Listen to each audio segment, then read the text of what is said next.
Hi ಎಲ್ಲರಿಗೂ ನಮಸ್ಕಾರ ಸ್ನೇಹಿತರೆ, ಇವತ್ತಿನ ವಿಡಿಯೋದಲ್ಲಿ ನಮ್ಮ ಕರ್ನಾಟಕದಲ್ಲಿ ಮಹತ್ವಪೂರ್ಣ ಯೋಜನೆಯಾದ ತುಮಕೂರು ರಾಯದುರ್ಗ ಹೊಸ ರೈಲು ಮಾರ್ಗದ ಕಾಮಗಾರಿಗೆ ಸಂಬಂಧಪಟ್ಟಂತೆ ನೈಋತ್ಯ ರೈಲ್ವೆಯಿಂದ ಬಿಗ್ ಅಪ್ಡೇಟ್ಸ್ ಅಂದರೆ ಸಿಹಿ ಸುದ್ದಿಯನ್ನು ನೀಡಿದೆ. ಅದೇನಪ್ಪ ಅಂದರೆ 22 ಕಿಲೋಮೀಟರ್ ಉದ್ದದ ಪಾವಗಡದಿಂದ ಮಡಕಶಿರವರೆಗಿನ ಕಾಮಗಾರಿಗೆ ಟೆಂಡರನ್ನು ತೆರೆಯಲಾಗಿದೆ.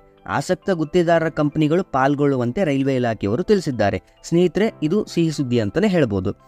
ಇವತ್ತಿನ ವಿಡಿಯೋದಲ್ಲಿ ಈ ಟೆಂಡರ್ಗೆ ಸಂಬಂಧಪಟ್ಟಂತೆ ಯಾವ ಯಾವ ಕಾರ್ಯಗಳನ್ನು ಮಾಡಲಾಗುವುದು, ಸಿವಿಲ್ ಇಂಜಿನಿಯರಿಂಗ್ ವರ್ಕ್ ಅಂದರೆ ಕಟ್ಟಡ ನಿರ್ಮಾಣ, ರೈಲ್ವೆ ಟ್ರ್ಯಾಕ್ ಹಾಕುವಂತಹ ಕೆಲಸ ಮತ್ತು ಮುಖ್ಯವಾಗಿ ಈ ಹೊಸ ರೈಲು ಮಾರ್ಗದ ಎಲೆಕ್ಟ್ರಿಫಿಕೇಷನ್ ಹಾಗೂ ಈ 22 ಕಿಲೋಮೀಟರ್ನ ಸೆಕ್ಷನ್ನ ಕಾಮಗಾರಿಯನ್ನು ಪೂರ್ಣಗೊಳಿಸಲು ಎಷ್ಟು ತಿಂಗಳ ಸಮಯವನ್ನು ನೀಡಲಾಗಿದೆ ಹಾಗೂ ಎಷ್ಟು ಕೋಟಿ ರೂಪಾಯಿ ಹಣವನ್ನು ಈ 22 ಕಿಲೋಮೀಟರ್ನ ಕಾಮಗಾರಿಗೆ ನೀಡಿದ್ದಾರೆ. ಇನ್ನುಳಿದ ಕೇವಲ ಮಡಕಶಿರದಿಂದ ಮಧುಗಿರಿವರೆಗಿನ ಭೂಸ್ವಾಧೀನದಂತಹ ಪ್ರಕ್ರಿಯೆಗಳು ಸಂಬಂಧಪಟ್ಟಂತೆ ಸಂಪೂರ್ಣ ವಿವರಗಳನ್ನು ಈ ವಿಡಿಯೋದಲ್ಲಿ ತಿಳಿಸಿಕೊಡ್ತೀನಿ. ತಪ್ಪದೇ ಕೊನೆಯವರೆಗೂ ನೋಡಿ.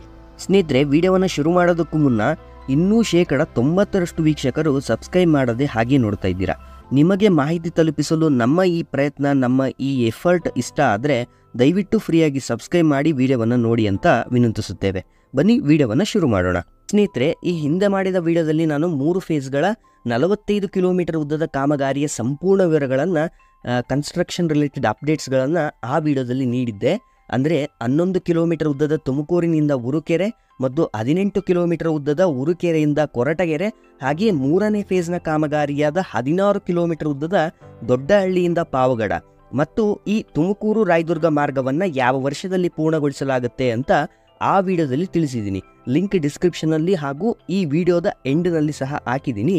ಈ 3 ಸೆಕ್ಷನ್ನ ಅಪ್ಡೇಟ್ಸ್ಗಳನ್ನು ನೀವು ಚೆಕ್ ಮಾಡ್ಬೋದು. ಇನ್ನು 4ನೇ ಫೇಸ್ ಆದ 22 ಕಿಲೋಮೀಟರ್ ಉದ್ದದ ಪಾವಗಡದಿಂದ ಮಡಕಶಿರವರೆಗಿನ ಕಾಮಗಾರಿಯ ಬಗ್ಗೆ ನೋಡ್ತಾ ಹೋಗೋಣ. ಈ ಸೆಕ್ಷನ್ನ ಕಾಮಗಾರಿಗೆ ಒಟ್ಟು 265.92 ಕೋಟಿ ರೂಪಾಯಿ ವೆಚ್ಚ ಆಗಲಿದೆ ಎಂದು ಅಂದಾಜಿಸಲಾಗಿದೆ.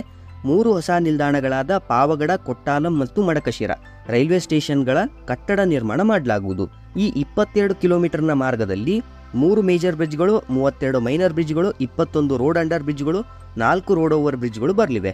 ಇನ್ನು ಮಡಕಶಿರ, ಕೊಟ್ಟಾಲಂ, ಪಾವಗಡ 3 ನಿಲ್ದಾಣಗಳಲ್ಲೂ ತಲಾ 2 ಪ್ಲಾಟ್ಫಾರ್ಮ್ಗಳು, 1 ಈ ತರಹದ ಫುಟ್ ಓವರ್ ಬ್ರಿಡ್ಜ್, 3 ರೈಲ್ವೆ ಟ್ರ್ಯಾಕ್ಗಳು, 1 ಮೇನ್ ಲೈನ್, 2 ಲೂಪ್ ಲೈನ್ ಈ ರೀತಿ ಬರ್ತವೆ.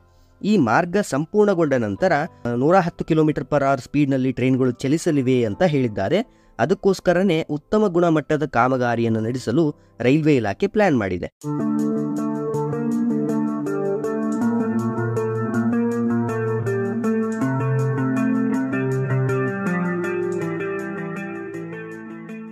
ಸ್ನೇಹಿತರೆ, ಇನ್ನು ಬಹುನಿರೀಕ್ಷಿತವಾದ ಈ ಹೊಸ ರೈಲು ಮಾರ್ಗದ ಎಲೆಕ್ಟ್ರಿಫಿಕೇಷನ್ಗೆ ಸಂಬಂಧಿಸಿದ ಬಗ್ಗೆಯೂ ರೈಲ್ವೆ ಇಲಾಖೆ ಮಾಹಿತಿ ನೀಡಿದೆ.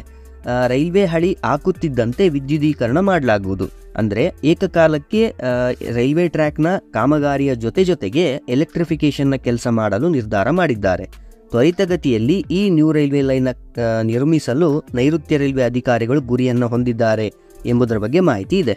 ಈ 4 ಫೇಸ್ಗಳ ಕಾಮಗಾರಿ ಪೂರ್ಣಗೊಂಡರೆ ಕೇವಲ ಮಡಕಶಿರಾದಿಂದ ಮಧುಗಿರಿವರೆಗಿನ ಕನ್ಸ್ಟ್ರಕ್ಷನ್ ಮಾತ್ರ ಬಾಕಿ ಉಳಿಯುತ್ತೆ. ಈ ಭಾಗದ ಭೂಸ್ವಾಧೀನಕ್ಕೆ ಹಾಗೂ ಬೇರೆ ಎಲ್ಲ ಪ್ರಗತಿಯಲ್ಲಿರುವ ಹೊಸ ರೈಲು ಮಾರ್ಗಗಳ ಭೂಮಿಯನ್ನು ತ್ವರಿತಗತಿಯಲ್ಲಿ ಸ್ವಾಧೀನಪಡಿಸಿಕೊಂಡು ಅದನ್ನು ಗುತ್ತೇದಾರರಿಗೆ ಶೀಘ್ರವಾಗಿ ಹಸ್ತಾಂತರಿಸಲು ಇದಕ್ಕೆ ಸಂಬಂಧಪಟ್ಟ ಎಲ್ಲ ಅಧಿಕಾರಿಗಳಿಗೂ ನಿರ್ದೇಶನ ನೀಡಲು ವಿನಂತಿಸಿದ್ದಾರೆ. ಇದಕ್ಕೆ 432 ಕೋಟಿ ರೂಪಾಯಿ ಹಣವನ್ನು 22 ಫೆಬ್ರವರಿ 2024ರಂದು ಮೀಸಲಿಟ್ಟಿದ್ದಾರೆ.